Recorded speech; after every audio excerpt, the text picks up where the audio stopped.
Yes, Aslan is going to be a girl. Here's why that's a good thing. Between that and what I'm really tired of is the people hiding behind the, oh, well, it's fiction. C.S. Lewis clearly had a vision in his mind and a story for Aslan the Great Lion. He is supposed to be the embodiment of Jesus Christ. So what do you think happens to the story and the character when you gender swap a character who is supposed to be fucking Jesus Christ? It doesn't matter if it's fiction. What they're doing is going against the very vision of what Aslan the Great Lion is supposed to be. And people, it's fiction. It's fiction. Well, if you want to ruin the fiction, go find another great lion to fucking ruin. C.S. Lewis, if you're going to make Aslan the Great Lion, who's supposed to be the embodiment of Jesus Christ, into a woman, fuck you. I'm not even religious. I think all religions are bullcrap. And even I'm tired of seeing this shit. There is no reason for gender swapping Aslan. He is the embodiment of Jesus fucking Christ. Leave him that way. Can I help you? What's with the little kitty kisses? Come here. Let everyone see how adorable you are. Say hello to Adam. Mwah. Hello. Hello. Look at that face. Grandpa, don't. You're embarrassing me. So, C.S. Lewis, scholar, argues there are positives of sex-swapped Aslan. There are none. C.S. Lewis, scholar, Dr. Crystal Hurd, recently argued that there are positives for sex-swapping Aslan in Greta Gerwig's and Netflix's upcoming The Chronicles of Narnia adaptation. A little over a month ago, it was originally reported that Meryl Streep was being cast to play a sex-swapped Aslan. Nexus Point News reported that an offer has been made to Meryl Streep to portray a central character in the series, central character in the series, Aslan the Great Lion. So now it's Aslan the Great Lioness. The report was followed up by one from Deadline, which claimed Oscar winner Meryl Streep is in talks to play Aslan the Great Lion in Greta Gerwig and Netflix's Narnia movie. We have confirmed with sources. Reactions to the rumors have been negative, with the Narnia Web Twitter poll revealing that over 65% of respondents were extremely concerned. Now, these are people who, you don't even have to follow this this page. This account, pretty much as long as if you follow someone who happens to follow them, or it's just been getting a lot of interactions, you'll see it pop up. So you can't say, oh, it's obviously one-sided with, oh, it's all right wingers, and no, it's free. You can vote. Anyone can vote in these things, and 65% extremely concerned, 18% feeling pessimistic, feeling excited and cautiously optimistic. Even when you combine that together, it doesn't even add up to the freaking feeling pessimistic. Now, Dr. Crystal Hurd is an editorial on Narnia Web, argues that there are positives for sex swapping Aslan. First, she argues that the story is fantasy and make believe, and thus it should be, can I help you? May I help you? What do you want? My fingers are not up for eating right now.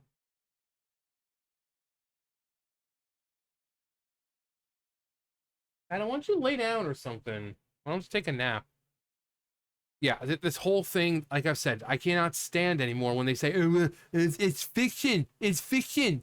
But these are the same people that see something like, oh, I don't know, Lilo and Stitch. And these are the same freaking morons who are like, oh my God, the characters aren't dark enough. Who cares? It's not real. It's fiction.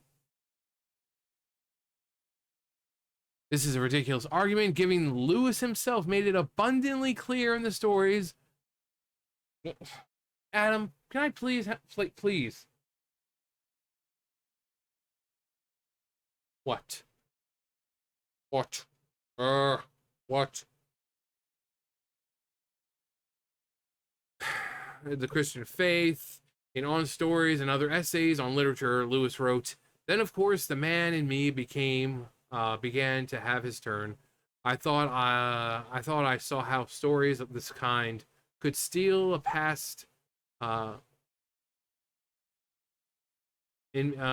steal past a certain inhibition, which had paralyzed much of my own religion in childhood. Why did one find it so hard to feel as one told one ought to feel about God or about the suffering of Christ? I thought the chief reason was that the one was told one ought to. An obligation to feel can freeze feelings. In reverence itself did harm. What do my fingers taste like, bub? Probably tastes like work. The whole subject was associated with lowered voices, almost as if it was something medical. But supposing that by casting all these things into an imaginary world, stripping them of their stained glass and Sunday school associations, one could make them for the first time appear in. Oh wait, one could make them for the first time appear in their real potency. Could one not thus steal past those watchful dragons? I thought one could. Nevertheless, Hurd then cites an aforementioned essay to claim that Lewis did not set out to write an overtly Christian tale. She quotes Lewis, some people seem to think that I began by asking myself how I could say something about Christianity to children, then fixed on a fairy tale as an instrument, then collected information about child psychology and decided what age group I'd write for, then drew up a list of basic Christian truths and hammered out allegories to embody them. This is all pure moonshine. I couldn't write in a way. I couldn't write that in a way at all. Everything began with image: a fawn carrying an umbrella, a queen on a sledge, a magnificent lion. At first, there wasn't even anything Christian about them. The element pushed itself. So it's not that he's saying that that's not how it is. That's not what he started at first. He just had these characters, and somehow those characters ended up being representations of things in the Bible or Christianity. So, I mean, anyone who reads that, I mean, it says uh, everything began with images: a fawn carrying an umbrella, a queen on a sledge, and a magnificent lion. At first, there wasn't even anything Christian about them. That element pushed itself in on its own, on of its own accord. So he's saying that there was nothing there at first, but it eventually did become religious in a way.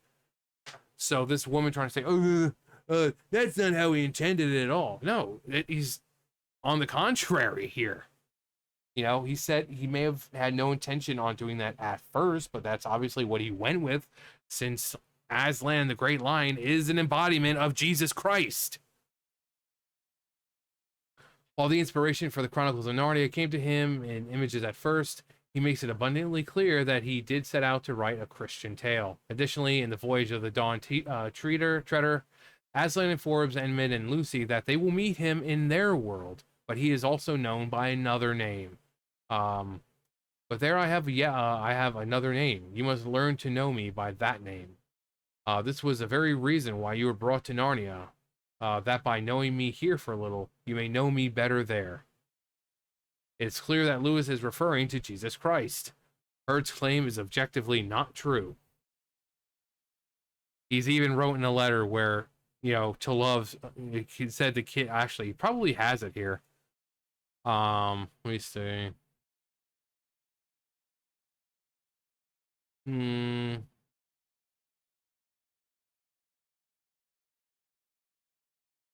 Yeah, right here. Responding to a mother concerned that her son Lawrence was loving Aslan more than Jesus. Lawrence can't really love Aslan more than Jesus, even if he feels like that's what he's doing. For the things he loves Aslan for doing or saying are simply the things Jesus really did and said. So that when Lawrence thinks he is in love, is loving Aslan, he is really loving Jesus and perhaps loving him more than he ever did before. The dude's supposed to be Jesus. So having a gender swapped version makes no fucking sense. It makes no sense. Um,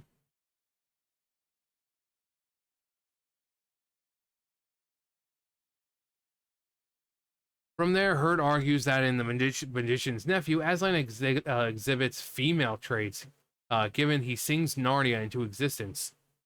So did Eru Iluvatar. Well, he didn't, but, you know, he created other beings that sung his will and everything into existence. So just because you have a male god singing things into existence, that doesn't make them feminine. What is this stupid shit? Adam, come on. Why must you always do this when I'm trying to record? You lay there all the time, and then the minute I record, you're like, nope, nope. And then instructs Diggory to retrieve an apple that will heal his mother. She claims it is no stretch of the imagination to consider a female character birthing one of the worlds or nursing a sick person back. Huh, that sounds extremely sexist. So only females can be nurturing and motherly or kind like that? Again, that's how God is, right? How the vision of God, of what he's supposed to be. Same thing with Lord of the Rings, Eru Iluvatar. So this whole, oh well, he did this, so clearly it's feminine. Doctor, shut the fuck up. She adds, there are in fact very feminine qualities according to convention. Both Egyptian and Hindu mythology feature lionesses. Well, this isn't Egyptian or Hindu. This is Christianity.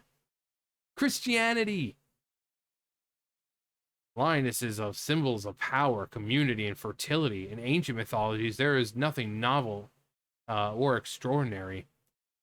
Aslan singing Narnia into existence is a clear reference to the Book of Genesis, where God created the world. Jesus Christ, the living God man, is also the master healer. Yeah. You know,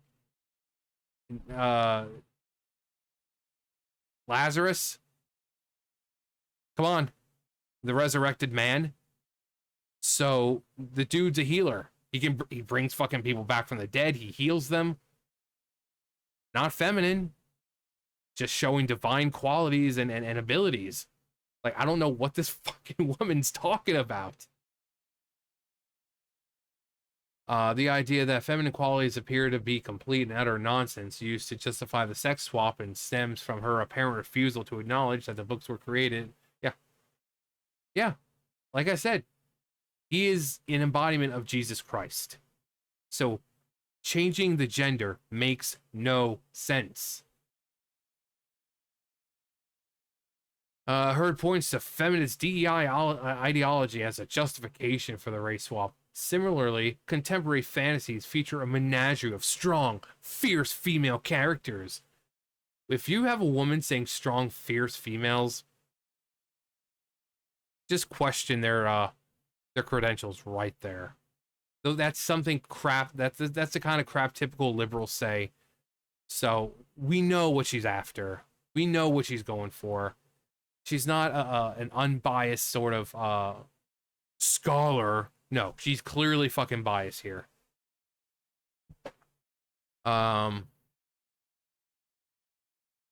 Fierce female characters who have built a following on their own popularity. Perhaps this is why the Netflix series is reconsidering Aslan's voice as a female to align with this trend. After mentioning the romanticy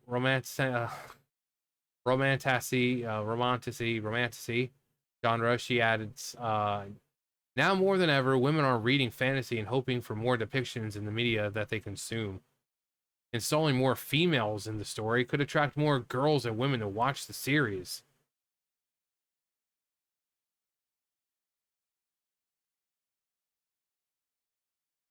So you have, of the siblings, you have 2 females. You have the White Witch, right? You have other female characters. Why feel the need to race a gender swap Aslan, who is supposed to be an embodiment of Jesus Christ? If you want strong female characters, leave C.S. Lewis's stories alone and go make your own fucking original crap. Because people are tired of useless and pointless gender and race swapping and all this other crap that people are doing now. And then don't sit there and try to say that you're respecting the source material, because you're not.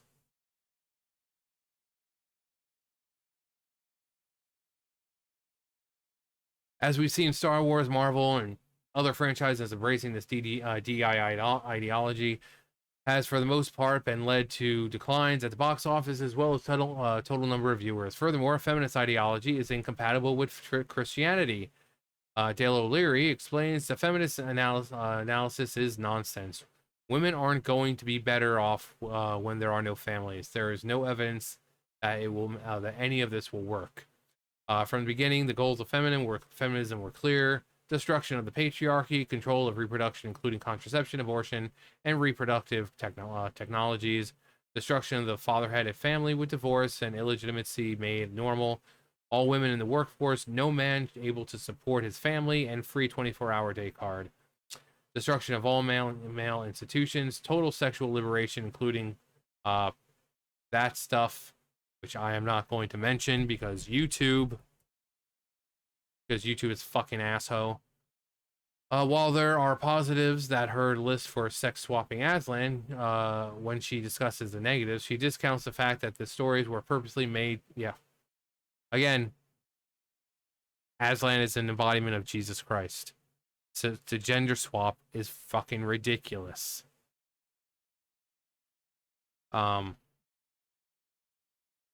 This too is utter nonsense, given that Lewis himself made it clear that Aslan is Jesus Christ in Narnia. He wrote, if Aslan represented the immaterial deity in the way that, the same way in which the giant despair represents despair, he would be an allegorical figure.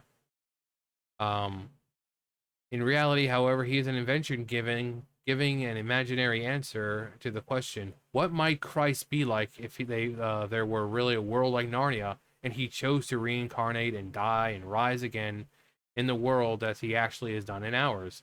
This is not an allegory at all. I mean, self-explanatory right there, but it's only fiction. When you change a major character like that for no fucking reason. Hurd goes off on a tangent and asks why Lewis chose a line. She points to a church he attended in his youth, St. Mark's Dundela, and a winged lion being the symbol of St. Mark. She also points to the lion being a symbol of the English monarchy, as well as a symbol of the Scottish King Robert the Bruce, of which Lewis is descended. Of note, she does not include that Jesus Christ is referred to as the Lion of Judea in Revelation 5:5. One of the elders said to me, do not weep, the Lion of the tribe of Judah, the root of David, has triumphed, enabling him to open the scroll with his 7 seals. The entire essay appears to be a way of justifying the sex swapping. No justification can be made for it. Yeah. It's completely ridiculous. And if they want to ruin people's things, they just need to stop and just make their own fucking shit. Because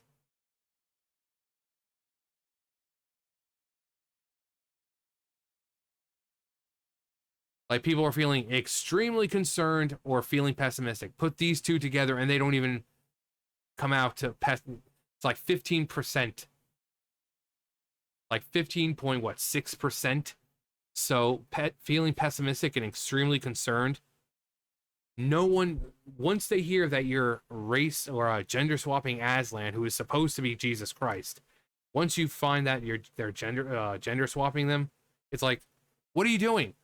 You can sit here and say it's fiction all you want. Doesn't make it okay, especially when Aslan is clearly a established character that is very much a symbol of something else. Gender swapping makes no sense. Again, I'm not religious. I think all religions are bullshit. but I'm so tired.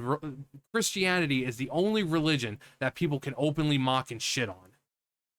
Seriously, Christians, get your head out of your fucking asses. Speak up a lot more, because they have no problem shitting all over your religion. That's all I'm saying. You need to get more vocal. Otherwise, this crap is going to keep happening. Anyway, that's going to do for me. You guys know the drill. I'll see you guys later. Bye, guys.